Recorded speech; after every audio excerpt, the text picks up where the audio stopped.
a 4-year-old boy steps out for a tutoring session, and minutes later, a stranger pours sulfuric acid on him in broad daylight. This is the tragic story of Kim Tae-wan from 1999 in South Korea. A brutal crime, a botched investigation, and a fight for justice that's still unresolved. On May 20th, 1999, around 11 a.m., in a Daegu alley, 4-year-old Kim Tae-wan left home for a tutoring session. Less than 10 minutes later, an unidentified man with a black plastic bag attacked. He grabbed Tae-wan's hair, forced his mouth open, and poured sulfuric acid on his face. It blinded him, burned his throat, and melted his clothes. Tae-wan screamed, and his mom found him crawling home, his body literally dissolving. The Tae-wan suffered third-degree burns over 40 to 50% of his body and lost both eyes. He fought for 49 days in the hospital, thinking it was just hot water. He didn't even know what sulfuric acid was. On July 8, 1999, at 8:15 a.m., he died of sepsis at just 4 years old. The attacker vanished. The only witness at the scene was hearing impaired and couldn't speak. Tae-wan, before dying, said it was the chicken shop man, but the accused denied it. His friend, who saw the black bag with the acid, was dismissed by police because his slurred speech, from hearing impairment, not low intelligence, made them assume he was unreliable. They didn't check who bought the acid, showed witnesses' photos, and pointed to the wrong guy.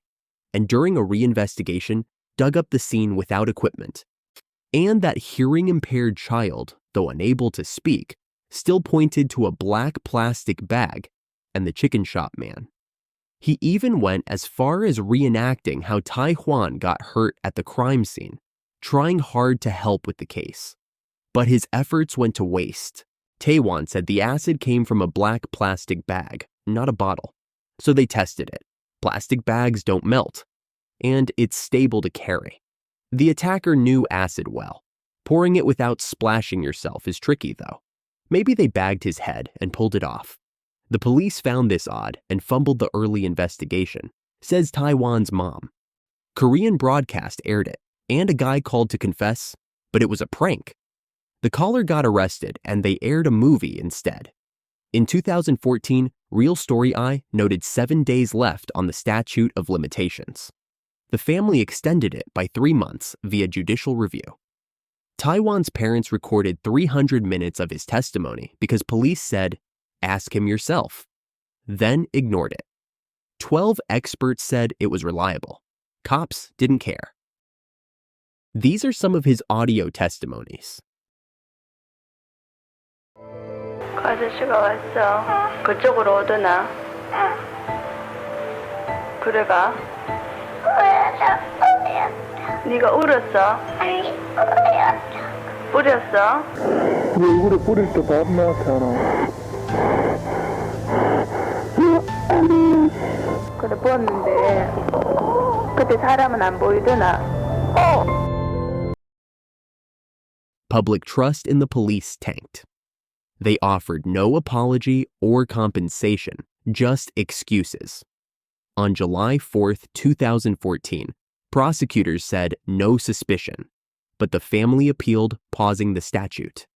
The Daegu High Court rejected it in February 2015, and the Supreme Court finalized that on July 10th, 2015. Case closed, unsolved. Experts on TV were floored by the police's failures. This sparked the Tae-wan Law. On July 24th, 2015, it passed nearly unanimously, scrapping the statute of limitations for murder. Too late for Tae-wan, though. It expired days earlier. A bill was pending since March 2015. If it passed sooner, he might have gotten justice. One hope? If the killer fled abroad, the statute pauses. Or maybe, like the Hwashong killer, they're jailed for something else. Slim chances, but still there. This case is infuriating, a solvable crime left cold by incompetence. What do you think? Could that friend's testimony or faster laws have changed it? Comment below, like if this hit you, and subscribe for more deep dives.